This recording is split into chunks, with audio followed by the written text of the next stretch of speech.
Pour bien des leaders, le quotidien, ça ressemble à une course sans fin, hein? Un cycle constant où on passe son temps à réagir aux urgences plutôt que de diriger de façon proactive. On se retrouve un peu coincé à éteindre des feux au lieu de bâtir l'avenir. Alors aujourd'hui, on va décortiquer une approche pour justement reprendre le contrôle. Cette question-là, elle frappe en plein dans le mille. Le sentiment d'être toujours en mode urgence, c'est carrément épuisant. Et surtout, c'est un frein majeur à l'impact stratégique qu'un leader est censé avoir. C'est un cycle qui finit par drainer toute l'énergie et la vision. Ces points-là décrivent une situation que tellement de gestionnaires connaissent. Le sentiment d'être dépassé, la recherche d'un système fiable pour savoir quoi faire en premier, le désir d'un meilleur suivi des objectifs. Ce sont tous des symptômes assez courants et ils révèlent tous le même besoin fondamental, passer de la réaction à l'action intentionnelle. Bon, alors, comment on fait pour briser ce cycle? L'idée centrale qu'on explore, c'est ce qu'on appelle la posture d'autogestion.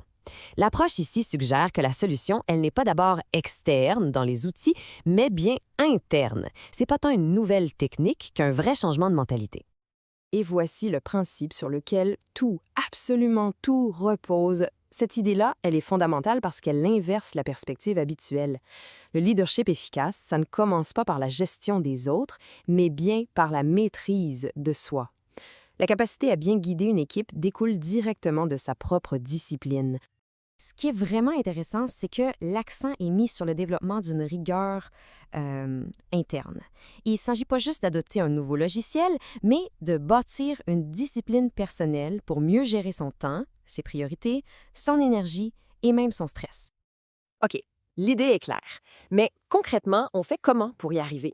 L'approche est présentée comme un parcours bien structuré. Alors passons en revue les étapes qui sont proposées pour développer cette fameuse posture d'autogestion.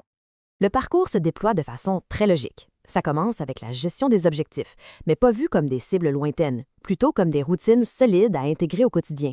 Ensuite, on passe à la mesure, avec les indicateurs de succès pour être sûr que les efforts vont dans la bonne direction.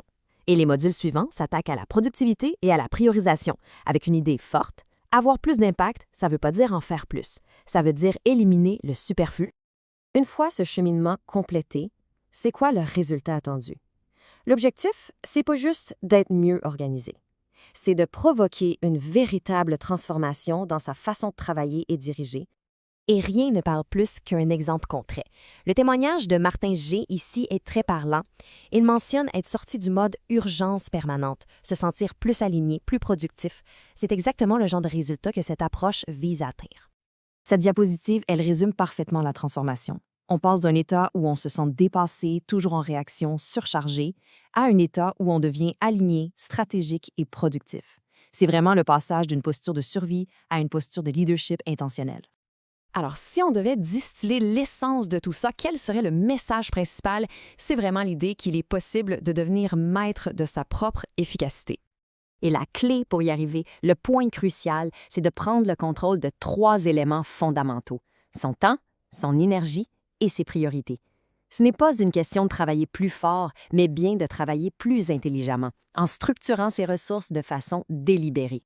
Et ça nous amène à une question finale pour la réflexion. Au-delà de toutes les méthodes et les théories, quelle serait la première petite action, le premier pas concret qu'une personne pourrait faire pour commencer à renforcer son propre impact? Parce que c'est souvent dans ce tout premier pas que la vraie transformation commence.